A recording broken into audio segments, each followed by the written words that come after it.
SSC GD का बहुत ही trending topic है प्रशासनिक शब्दावली। हर शिफ्ट में आपको 2 से 4 क्वेश्चन देखने को मिलते हैं, तो आज की क्लास में हम इसे बिल्कुल अच्छे तरीके से समझने वाले हैं। अगर आप लोग ये वीडियो देख लेते हैं तो आपसे क्वेश्चन 100% कर पाएंगे एग्जाम में। तो चलिए बिना देरी के हम जल्दी से अपनी क्लास को स्टार्ट कर देते हैं। ठीक है, इसका पीडीएफ जो है आपको हमारे टेलीग्राम में मिल जाएगा। देखिए, पहला हमारा क्वेश्चन यहाँ पे दिया गया है, नॉन कंपाउंडेबल ऑफेंस समझौता योग्य अपराध। नॉन कंपाउंडेबल ऑफेंस का मतलब होता है समझौता योग्य अपराध किसे कहा जाता है। देखिए, आपके ऑप्शन है, ऐसा अपराध जिसमें दोनों पक्ष समझौता कर सकते हैं।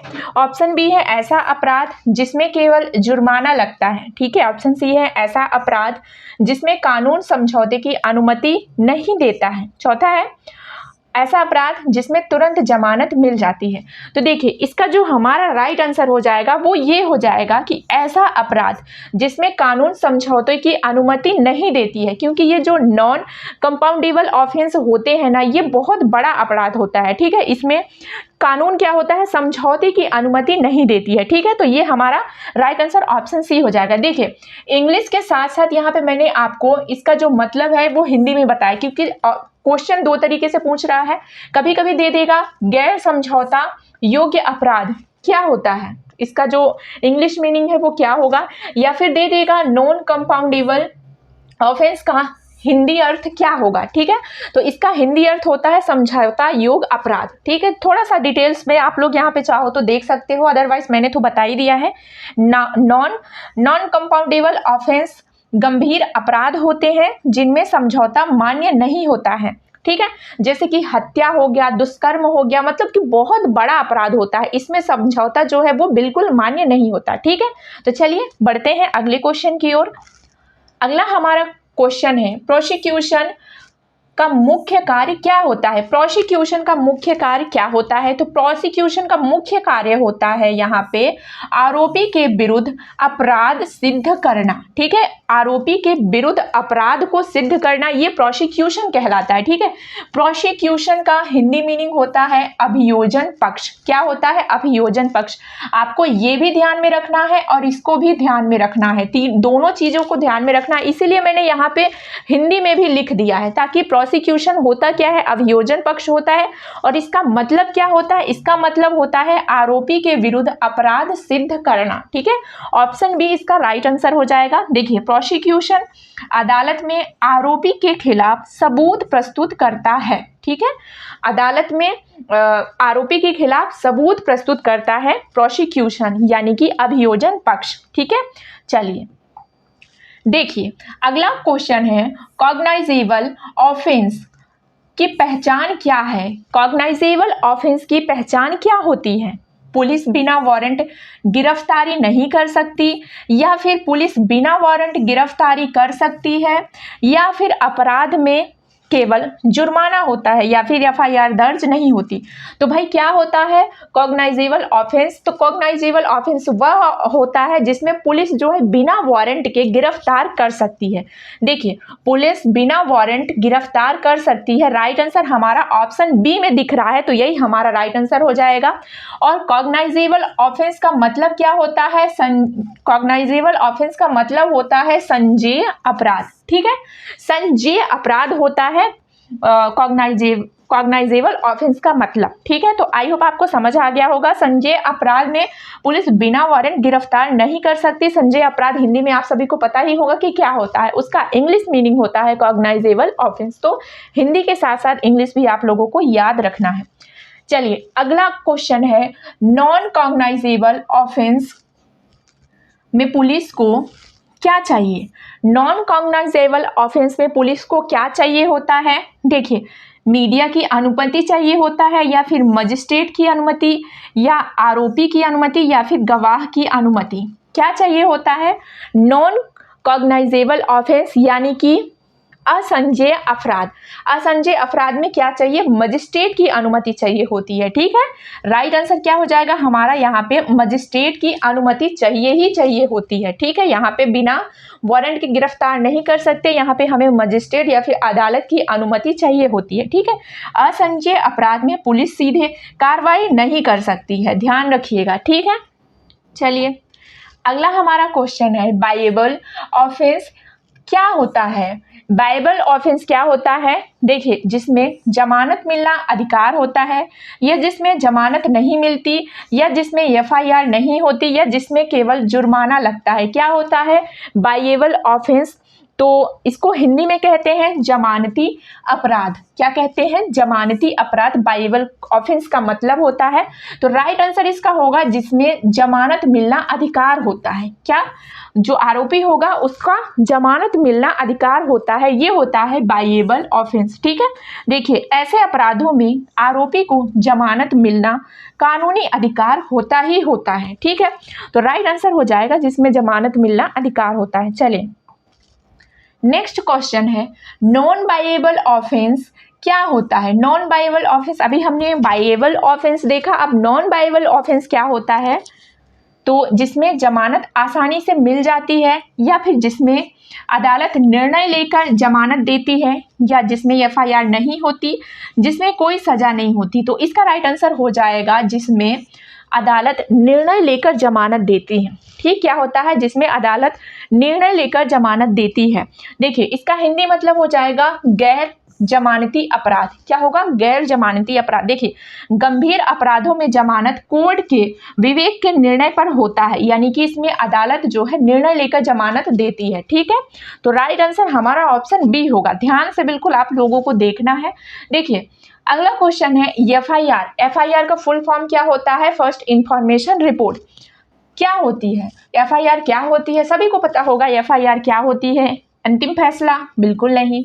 अपराध की पहली लिखित सूचना या अदालत का आदेश? बिल्कुल नहीं। या फिर पुलिस छुट्टी रिपोर्ट? ये भी नहीं होगा।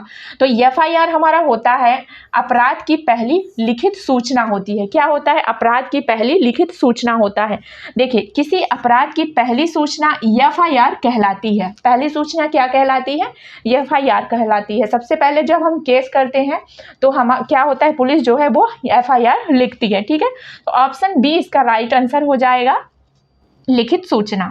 चलिए अगले क्वेश्चन की ओर बढ़ते हैं। अगला क्वेश्चन है चार्जशीट कौन प्रस्तुत करता है? बताइए चार्जशीट कौन प्रस्तुत करता है? बहुत इंपॉर्टेंट है, और ये भी ध्यान रखिएगा चार्जशीट जो होता है वो होता क्या है। चार्जशीट क्या होता है? तो चार्जशीट जो है ये आरोप पत्र होता है। क्या होता है? आरोप पत्र को ही चार्जशीट कहते हैं। दोनों को आपको ध्यान में रखना है। चार्जशीट इसको भी याद रखना है और आरोप पत्र को भी ध्यान में रखना है। ठीक है, तो ये कौन प्रस्तुत करता है? तो आरोप शीट कौन प्रस्तुत करता है? ये पुलिस प्रस्तुत करती है। देखिए आरोप शीट क्या होता है? जैसे कि कोई केस हो गया, केस से रिलेटेड, जैसे कि कोई आरोपी हो गया, उसके खिलाफ हमने सबूत पूरा का पूरा इकट्ठा कर लिया है ना, पूरा सबूत इकट्ठा करके उसको अदालत के सामने पेश करना, एक रिपोर्ट तैयार करके अदालत के सामने पेश करना चार्जशीट कहलाता है। क्या कहलाता है? चार्जशीट या फिर आरोप पत्र कहलाता है। ठीक है, देखिए जांच पूरी होने पर पुलिस चार्जशीट दाखिल करती है। कहाँ करती है? अदालत में करती है। चलिए बढ़ते हैं नेक्स्ट क्वेश्चन। हमारा अगला क्वेश्चन है रिमांड। रिमांड का संबंध किससे होता है? बहुत इंपॉर्टेंट क्वेश्चन है। रिमांड का संबंध किससे होता है? देखिए चुनाव से होता है, हिरासत से होता है, शिक्षा, संविधान, किससे होता है? तो रिमांड का जो संबंध होता है ना वो हिरासत से होता है। ठीक है, रिमांड का संबंध किससे होता है? हिरासत से होता है। ऑप्शन बी इसका राइट आंसर हो जाएगा। देखिए कोर्ट द्वारा आरोपी को हिरासत में भेजना रिमांड कहलाता है। क्या कहलाता है? रिमांड कहलाता है। कोर्ट के द्वारा या फिर अदालत के द्वारा जो आरोपी होता है उसको हिरासत में भेजना रिमांड कहलाता है। ठीक है, चलिए अगला हमारा क्वेश्चन है जुडिशियल कस्टडी में आरोपी कहाँ रहता है? जुडिशियल कस्टडी में आरोपी को कहाँ पर रखा जाता है? वो कहाँ रहता है? पुलिस स्टेशन में रहता है, या फिर जेल में रहता है, या फिर कोर्ट में रहता है, या सरकारी कार्यालय में रहता है? तो देखिए जुडिशियल कस्टडी में, जुडिशियल कस्टडी यानी कि न्यायिक हिरासत, क्या होता है? न्यायिक हिरासत में जो आरोपी होता है वो जेल में रहता है। ठीक है, जेल में रहता है। तो इसका राइट आंसर ऑप्शन बी हो जाएगा, जेल। ठीक है, जुडिशियल कस्टडी में आरोपी जेल में रहता है। आई होप आपको समझ आ गया होगा। चलिए बढ़ते हैं नेक्स्ट क्वेश्चन की ओर। अगला क्वेश्चन है पुलिस कस्टडी। पुलिस कस्टडी का उद्देश्य क्या होता है? देखिए अभी हमने जुडिशियल कस्टडी देखा, अब हम देखते हैं पुलिस कस्टडी। तो जुडिशियल कस्टडी में जो आरोपी हो उसको जेल में रखा जाता है, और पुलिस कस्टडी का उद्देश्य क्या होता है?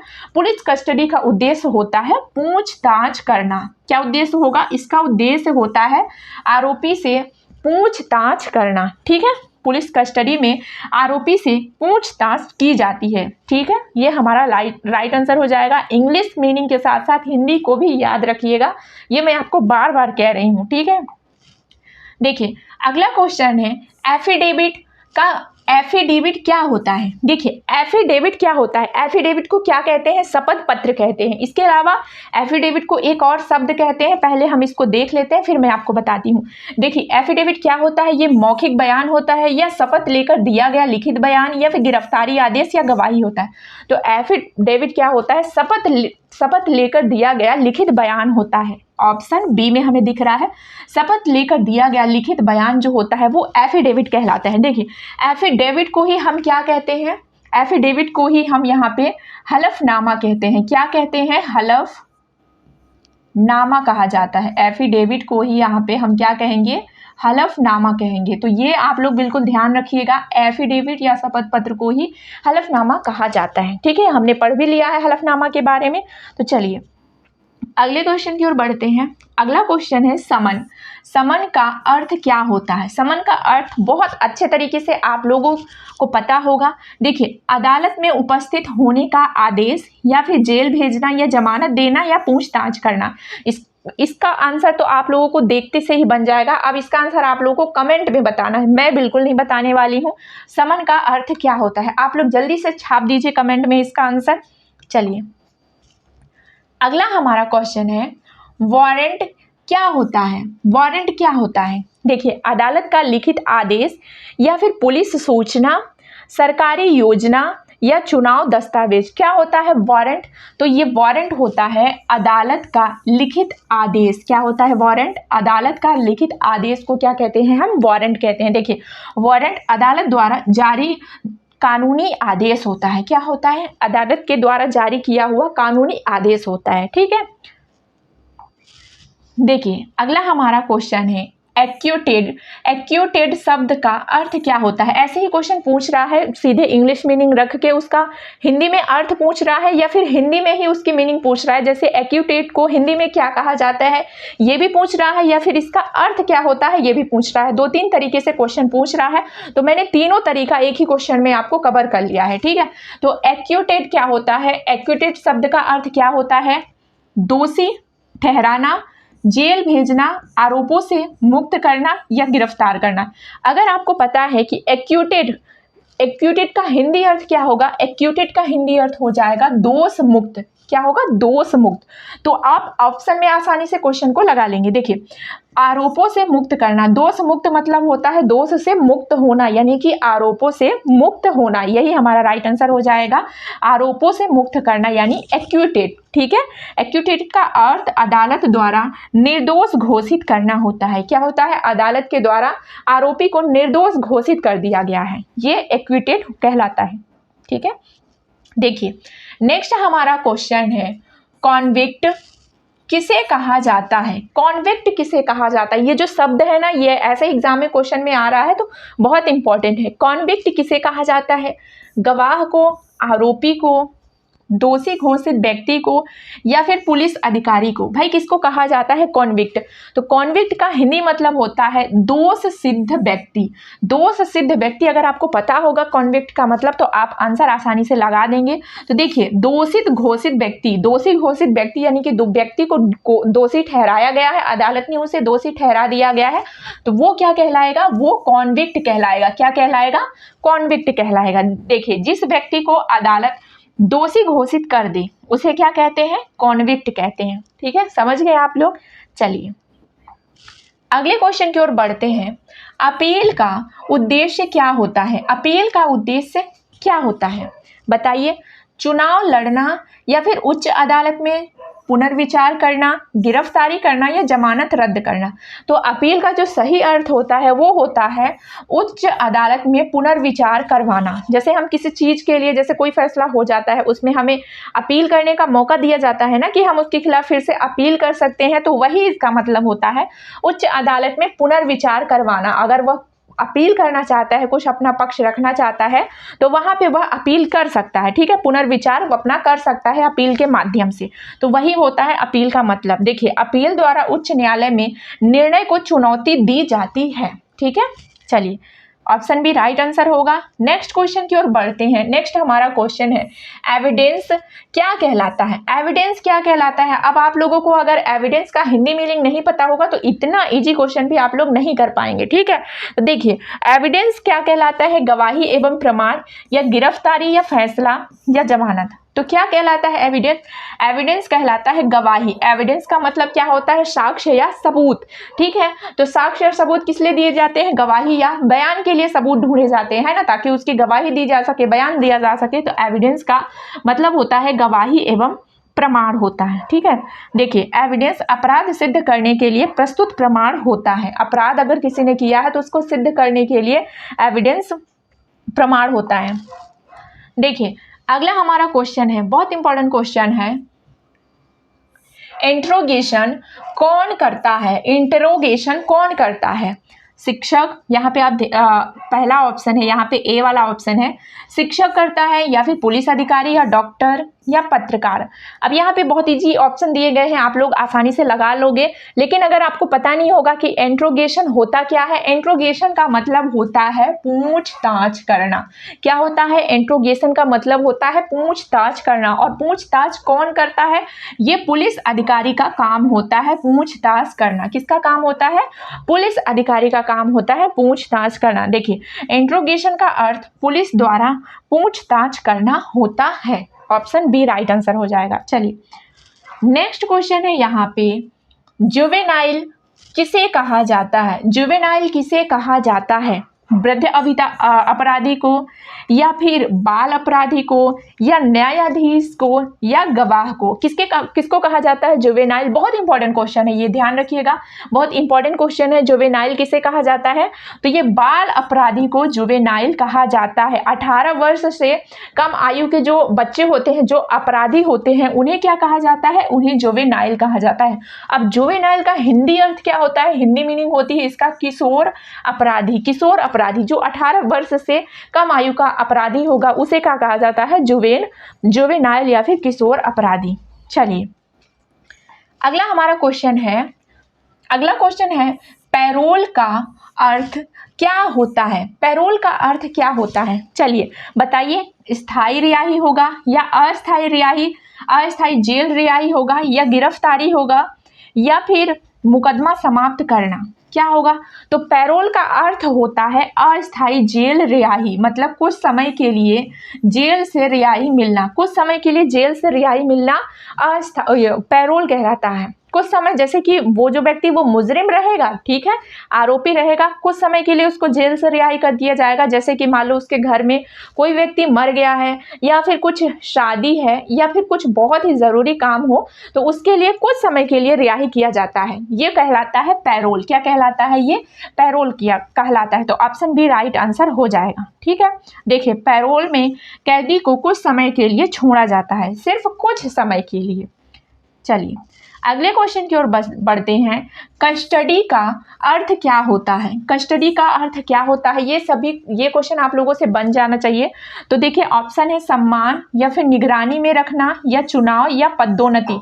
तो कस्टडी का मतलब होता है निगरानी में रखना। क्या मतलब होता है, पुलिस नियंत्रण में रखना या निगरानी में रखना। कस्टडी का हिंदी मतलब होता है हिरासत। क्या होता है, हिरासत। बहुत इजी क्वेश्चन है, ये आप लोगों से बन जाना चाहिए। चलिए, देखिए, अगला हमारा क्वेश्चन है, डिटेंशन क्या कहलाती है। डिटेंशन क्या कहलाती है, अस्थायी रोक, पुरस्कार, नौकरी या फिर समझौता। तो डिटेंशन क्या कहलाती है, अस्थायी रोक। डिटेंशन का मतलब होता है अस्थायी रोक, ठीक है, अस्थायी, पूरी तरह से रोक नहीं होता, अस्थायी रोक होता है। डिटेंशन का हिंदी मतलब होता है नजरबंदी। क्या मतलब होता है? नजरबंदी। देखिए, डिटेंशन का अर्थ अस्थायी रूप से रोक कर रखना है, अस्थायी रूप से रोक कर रखना होता है डिटेंशन। देखिए, अगला क्वेश्चन है हमारा, बहुत ही इंपॉर्टेंट क्वेश्चन है, यहाँ पे देखिएगा। जूरिस, यहाँ अगला क्वेश्चन है जूरिस डाइसेक्शन का अर्थ क्या होता है? जूरिस डाइसेक्शन का अर्थ क्या होता है? सॉरी, जूरिस डिसेक्शन का अर्थ क्या होता है? थोड़ा सा मिस्टेक हो गया है। जूरिस डिसेक्शन का अर्थ, जूरिसडिक्शन का अर्थ क्या होता है? ऑप्शन ए अदालत की सीमा एवं अधिकार, ऑप्शन बी है पुलिस स्टेशन, ऑप्शन सी है सरकारी योजना, ऑप्शन डी है चुनाव क्षेत्र। तो यहाँ पे जो होता है जूरिसडाइक्शन का मतलब होता है अधिकारी क्षेत्र। क्या होता है? अधिकार क्षेत्र। क्या होता है? जूरिसडिक्शन का मतलब होता है अधिकार क्षेत्र। ठीक है, क्या होता है? अधिकार क्षेत्र। तो देखिए, जूरिसडिक्शन किसी अदालत या अधिकारी का अधिकार क्षेत्र होता है। क्या होता है? ऑप्शन ए इसका राइट आंसर हो जाएगा। अदालत की सीमा एवं अधिकार, अदालत की जो सीमा होती है और जो उसका अधिकार होता है उसको क्या कहा जाता है? जूरिसडिक्शन कहा जाता है। क्या कहा जाता है? जूरिसडिक्शन कहा जाता है। ठीक है, ऑप्शन ए इसका राइट आंसर हो जाएगा। देखिए, अगला हमारा क्वेश्चन है, 25वें नंबर का क्वेश्चन है यहाँ पे, ट्राइब्यूनल क्या होता है? ट्राइब्यूनल क्या होता है? विशेष अदालत होती है, या फिर जेल होता है, या पुलिस चौकी होती है, या हमारा थाना होता है? तो बताइए, ट्राइब्यूनल क्या होता है? ट्राइब्यूनल का हिंदी मतलब होता है न्यायाधिकरण। न्यायाधिकरण ये क्या होता है? विशेष अदालत होती है। क्या होता है? विशेष अदालत। ट्राइब्यूनल किसे कहा जाता है? ये विशेष अदालत को कहा जाता है। देखिए, व्याख्या थोड़ा सा आप लोग देख लीजिए। विशेष मामलों की सुनवाई होती, ट्राइब्यूनल बनाया जाता है। कोई विशेष मामले होते हैं, उसकी सुनवाई होती, विशेष अदालत बनाई जाती है, वहां पे सारी चीज़ों की सुनवाई होती है। ठीक है, चलिए अगला हमारा क्वेश्चन है, प्लेंटिफ किसे कहा जाता है? प्लेंटिफ किसे कहा जाता है? आरोपी को, या शिकायत करने वाले व्यक्ति को, या न्यायाधीश को, या गवाह को? किसे कहा जाता है?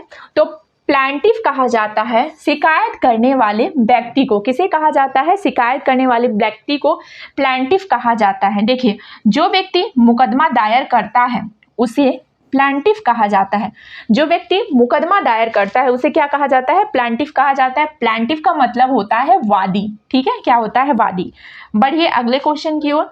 देख ले, अगला क्वेश्चन है हमारा, डिफेंडेंट कौन होता है? डिफेंडेंट कौन होता है? देखिए, डिफेंडेंट को मैंने आपको बताया भी है डिफेंडेंट का मतलब, लेकिन अगर आप हिंदी में नहीं पता होगा आपको तो नहीं कर पाएंगे। डिफेंडेंट का मतलब होता है प्रतिवादी। ठीक है, अब आप लोग बताइए प्रतिवादी का मतलब क्या? मतलब प्रतिवादी मीन्स क्या होता है? तो देखिए, न्यायाधीश होगा, या फिर पुलिस अधिकारी होगा, या जिसके विरुद्ध मुकदमा हो, या गवाह होता है। तो डिफेंडेंट क्या कहलाता है? डिफेंडेंट कौन होता है? तो जिसके विरुद्ध मुकदमा हो वो प्रतिवादी या फिर डिफेंडेंट कहलाता है। देखिए, जिसके खिलाफ मुकदमा दायर किया जाए वह डिफेंडेंट कहलाता है। जिसके खिलाफ मुकदमा दायर किया जाता है वह डिफेंडेंट कहलाता है। तो ऑप्शन सी हमारा राइट आंसर हो जाएगा। बढ़ते हैं अगले क्वेश्चन की ओर। अगला हमारा क्वेश्चन है, इंजंक्शन क्या होती है? इंजंक्शन क्या होती है? अदालत द्वारा रोक संबंधी आदेश, या फिर गिरफ्तारी आदेश, या जमानत, या पूछताछ। बताइए, इंजंक्शन क्या होता है? तो इंजंक्शन अदालत द्वारा रोक संबंधी आदेश होता है। क्या होता है? अदालत द्वारा रोक संबंधी आदेश होता है। ठीक है, इंजंक्शन अदालत का रोक लगाने वाला आदेश होता है। अदालत का रोक लगाने वाला आदेश इंजंक्शन कहलाता है। हिंदी मीनिंग याद रखिएगा, इंजंक्शन का मतलब होता है निषेधाज्ञा। निषेधाज्ञा होता है इंजंक्शन का मतलब। ठीक है, इंग्लिश के साथ साथ आप लोगों को हिंदी को भी बिल्कुल रट मारना है। ठीक है, अगला क्वेश्चन है, ब्रीच ऑफ लॉ का अर्थ क्या होता है? ये क्वेश्चन बहुत ही ज्यादा इंपॉर्टेंट क्वेश्चन है। ब्रीच ऑफ लॉ का अर्थ क्या होता है? ठीक है, ब्रीच ऑफ लॉ का अर्थ क्या होता है? कानून का पालन, या कानून तोड़ना, गवाही देना, या फिर समझौता करना। तो ब्रीच ऑफ लॉ का मतलब होता है कानून तोड़ना। कानून तोड़ना। देखिए ब्रीच ऑफ लॉ का हिंदी मीनिंग ही होता है कानून का उल्लंघन, कानून का उल्लंघन। तो इसका मतलब हुआ कानून का तोड़ना, कानून तोड़ना। देखिए कानून का उल्लंघन करना ही ब्रीच ऑफ लॉ कहलाता है। ठीक है, राइट आंसर क्या हो जाएगा? कानून तोड़ना। ध्यान रखिएगा ब्रीच ऑफ लॉ होता क्या है। चलिए नेक्स्ट क्वेश्चन की ओर बढ़ते हैं। अगला हमारा क्वेश्चन है फॉरगेरी किसे कहते हैं? फॉरगेरी किसे कहते हैं? नकली दस्तावेज बनाना या गवाही देना या चोरी करना या रिश्वत लेना, किसे कहा जाता है फॉरगेरी? फॉरगेरी का मतलब होता है नकली दस्तावेज बनाना। ठीक है, नकली दस्तावेज बनाना फॉरगेरी का मतलब है। जैसे कि आपने नकली हस्ताक्षर या दस्तावेज बना लिया, उसको कहा जाता है फॉरगेरी। ठीक है, तो देखिए इसका जो हिंदी मीनिंग होगा वो होगा जालसाही। फॉरगेरी का मतलब होता है जालसाजी। ठीक है, जालसाजी। देखिए थोड़ा सा डिटेल में देख लेते हैं। फॉरगेरी में नकली हस्ताक्षर या दस्तावेज तैयार किए जाते हैं। क्या होता है इसमें? जालसाजी हिंदी में कहते हैं, और इसमें नकली हस्ताक्षर या फिर नकली दस्तावेज किए जाते हैं। जैसे कभी कभी कुछ लोग ऐसा कर लेते हैं ना, तो उसे क्या कहा जाता है? फॉरगेरी कहा जाता है। ठीक है, अगला हमारा क्वेश्चन है थेफ्ट का अर्थ क्या होता है? थेफ्ट का अर्थ क्या होता है? तो थेफ्ट मतलब चोरी होता है। क्या होता है? चोरी। इसका सीधा सा मीनिंग होता है थेफ्ट का मतलब चोरी होता है। यहाँ पे भी लिखा है थेफ्ट का अर्थ चोरी होता है। जैसे दूसरे की वस्तु अवैध रूप से लेना, किसी दूसरे की वस्तु अपनी अवैध रूप से हड़प ली है, कोई वस्तु हो गई, जमीन हो गया, जायदाद हो गया, ये अवैध रूप से हड़प लेते हो तो वो क्या कहलाता है? प्रशासनिक लैंग्वेज में वो क्या कहलाएगा? थेफ्ट कहलाता है। ठीक है, तो ये हो गया हमारा राइट आंसर। देखिए अगला हमारा क्वेश्चन है रॉबरी किसे कहा जाता है? रॉबरी किसे कहते हैं? देखिए चोरी को कहा जाता है, या फिर बलपूर्वक संपत्ति छीनना, या फिर रिश्वत लेना, या समझौता करना। रॉबरी कहलाता है बलपूर्वक संपत्ति छीनना। ठीक है, किसी से बलपूर्वक, डर या बलपूर्वक प्रयोग से किसी व्यक्ति से संपत्ति को छीनना क्या कहलाता है? रॉबरी कहलाता है। और रॉबरी का हिंदी मतलब क्या होता है? लूट या डकैती होता है। तो बलपूर्वक संपत्ति छीनना, बलपूर्वक संपत्ति छीनना क्या कहलाता है? रॉबरी कहलाता है। देखिए थोड़ा सा यहाँ देखिए, डर या बल प्रयोग से संपत्ति छीनना रॉबरी कहलाता है, जैसा कि मैंने आप सभी को बता दिया है। तो राइट आंसर ऑप्शन बी। बढ़ते हैं नेक्स्ट क्वेश्चन की ओर। किडनैपिंग। किडनैपिंग क्या होता है? सभी को पता ही होगा किडनैपिंग क्या होता है, लेकिन अगर हिंदी में बात करें, प्रशासनिक तौर पर बात करें तो क्या होता है, तो उसको थोड़ा सा समझना होगा। किडनैपिंग यानी अपहरण होता है। किडनैपिंग का मतलब क्या होता है? अपहरण होता है, सभी को पता होगा। तो किडनैपिंग चोरी होता है? बिल्कुल नहीं, किडनैपिंग का मतलब चोरी नहीं होगा। जबरन किसी व्यक्ति को ले जाना, क्या होगा? जबरन किसी व्यक्ति को ले जाना किडनैपिंग कहलाता है, अपहरण कहलाता है। जबरदस्ती किसी व्यक्ति को आपने उठा लिया है तो वो किडनैपिंग कहलाता है। ठीक है, बहुत अच्छा क्वेश्चन था ये भी। अगला क्वेश्चन है अरेस्ट का अर्थ क्या है? अरेस्ट का अर्थ क्या होता है? अरेस्ट मतलब गिरफ्तारी होती है। तो ये इंग्लिश का मीनिंग जो है इसका सभी का आपको मतलब कुछ कुछ मीनिंग्स जो होती है जो आप रेगुलर मतलब यूज करते रहते हो, सुनते रहते हो, तो आप लोगों को इसका हिंदी मीनिंग पता होगा, लेकिन जो नहीं पता है उसको बिल्कुल आपको रट लेना है। तो अरेस्ट मतलब गिरफ्तारी होता है। इसका अर्थ क्या होता है? रिहाई? नहीं, बिल्कुल नहीं। रिहाई मतलब तो छोड़ देना होता है। हिरासत में लेना या फिर पुरस्कार देना, ये भी नहीं होगा, ये भी नहीं होगा। चुनाव लड़ना, भाई यहाँ पे चुनाव कहाँ से आ गया? यहाँ पे हम बात कर रहे हैं गिरफ्तारी की, तो चुनाव का तो कोई संबंध ही नहीं है। राइट आंसर हो जाएगा हमारा यहाँ पे हिरासत में लेना। क्या हो जाएगा?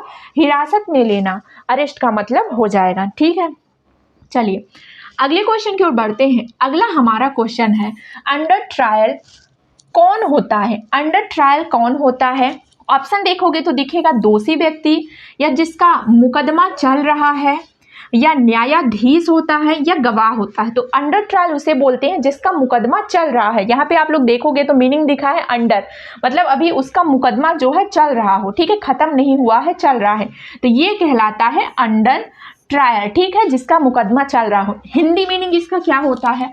विचाराधीन कैदी। अगर ऑप्शन में ही आ गया विचाराधीन कैदी क्या होता है, इंग्लिश में ही दे दिया अंडर ट्रायल, तो फिर आप क्या करोगे? नहीं बन पाएगा। इसलिए इंग्लिश तो आपको ध्यान में रखना है, उसके साथ साथ हिंदी भी आपको ध्यान में रखना है। तो जिसका मुकदमा चल रहा हो। ठीक है, चलिए नेक्स्ट क्वेश्चन की ओर बढ़ते हैं। नेक्स्ट क्वेश्चन है, जुडिशरी किसे कहते हैं? जुडिशरी किसे कहा जाता है? कानून बनाने वाली संस्था होती है, या फिर न्याय देने वाली व्यवस्था होती है, या फिर चुनाव आयोग होता है, या फिर पुलिस विभाग होता है? तो बताइए जल्दी से, जुडिशरी क्या होता है? तो बहुत ही इंपॉर्टेंट क्वेश्चन है ये। जुडिशरी जो होती है वो होती है न्याय देने वाली व्यवस्था। जुडिशरी माने हिंदी मतलब होता है न्यायपालिका, और न्यायपालिका किसे कहते हैं? जहाँ पे न्याय होता है, न्याय देने वाली व्यवस्था को न्यायपालिका या जुडिशरी कहा जाता है। जुडिशरी देश की न्याय व्यवस्था को कहते हैं। ठीक है, चलिए बढ़ते हैं अगले क्वेश्चन की ओर। तो अगला हमारा क्वेश्चन है, लेजिस्लेटर का मुख्य कार्य क्या होता है? लेजिस्लेटर का मुख्य कार्य क्या होता है? कानून बनाना, या अपराध जांचना, या न्याय देना, या गिरफ्तारी करना? तो इसका जो मुख्य कार्य होता है लेजिस्लेटर, इसका मतलब होता है हिंदी में विधायिका। क्या होता है? विधायिका। लेजिस्लेटर को हिंदी में विधायिका कहते हैं, और इसका जो मुख्य कार्य होता है वो होता है कानून बनाना। क्या होता है? कानून बनाना।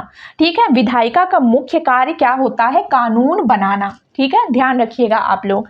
चलिए अगले क्वेश्चन की ओर बढ़ते हैं। अगला क्वेश्चन है हमारा, एग्जीक्यूटिव का क्या कार्य होता है? एग्जीक्यूटिव का कार्य क्या होता है? कानून लागू करना, या फिर कानून बनाना, या चुनाव कराना, या यहाँ पे न्याय देना? बताइए क्या होगा एग्जीक्यूटिव का कार्य? तो एग्जीक्यूटिव यानी होता है कार्यपालिका। क्या होता है? कार्यपालिका। और इसका कार्य क्या होता है? कानून लागू करना। ठीक है, कानून लागू करना। यहाँ पे कानून बनाना किसका होता है? ये न्यायपालिका का कार्य होता है कानून बनाना, और कानून लागू करना ये हमारा होता है एग्जीक्यूटिव यानी कार्यपालिका का कार्य होता है। ठीक है, बढ़ते हैं नेक्स्ट क्वेश्चन की ओर। देखिए काफी इजी और बहुत अच्छा क्वेश्चन है। अगला क्वेश्चन है, कॉन्स्टिट्यूशन क्या है? कॉन्स्टिट्यूशन यानी क्या होता है? संविधान होता है। ये सभी आप लोगों को पता ही होगा कि कॉन्स्टिट्यूशन मतलब संविधान होता है। तो ये क्या है? देश का सर्वोच्च कानून है, या फिर पुलिस नियम है, या अदालत आदेश है, या फिर जेल नियम है? क्या है? तो ये जो कॉन्स्टिट्यूशन होता है ये देश का सर्वोच्च कानून होता है। इसे बताने की हालांकि जरूरत नहीं है, ये देश का सर्वोच्च कानून होता है। देश का सर्वोच्च कानून संविधान को कहा जाता है। ठीक है, नेक्स्ट क्वेश्चन की ओर बढ़ते हैं। नेक्स्ट क्वेश्चन है, फंडामेंटल राइट्स। फंडामेंटल राइट्स किससे संबंधित है? नागरिकों के मूल अधिकार से, या फिर पुलिस अधिकार से, या अदालत नियम से, या जेल नियम से? फंडामेंटल राइट्स का हिंदी मतलब होता है मौलिक अधिकार। क्या होता है? मौलिक अधिकार। सभी को पता होगा, अगर आप लोग पढ़ते होंगे तो आप लोगों को पता ही होगा कि ये फंडामेंटल राइट्स क्या होता है। कॉन्स्टिट्यूशन आप लोग अगर पढ़ा होगा तो आप लोगों को पता होगा। तो ये नागरिकों का मूल अधिकार होता है। ठीक है, क्या होता है? नागरिकों का मूल अधिकार। देखिए संविधान द्वारा दिए गए मूल अधिकार फंडामेंटल राइट्स कहलाते हैं। तो दोस्तों इस प्रकार से हमने टोटल 40 क्वेश्चन यहाँ पे किए हैं। ये कहने को 40 क्वेश्चन है, यहाँ पे मैंने आपको हिंदी के साथ इंग्लिश मीनिंग के साथ साथ उसका हिंदी अर्थ भी बिल्कुल बताया है। आप लोगों ने हर क्वेश्चन में इंग्लिश मीनिंग के साथ साथ उसका हिंदी अर्थ भी बताया है, हिंदी मीनिंग क्या होगी ये भी बताया है, और उसका हिंदी में पूरा अर्थ क्या होगा वो भी बताया है। ठीक है ना? तो ये 40 क्वेश्चन आपका 100 से 150 क्वेश्चन के बराबर है। तो क्लास आप लोगों को कैसी लगी? अच्छी लगी होगी क्लास को तो ज़्यादा से ज़्यादा बच्चों तक शेयर करना, और चैनल पे नए होंगे तो चैनल को सब्सक्राइब करना, और एक प्यारा सा कमेंट आप लोग ज़रूर करना।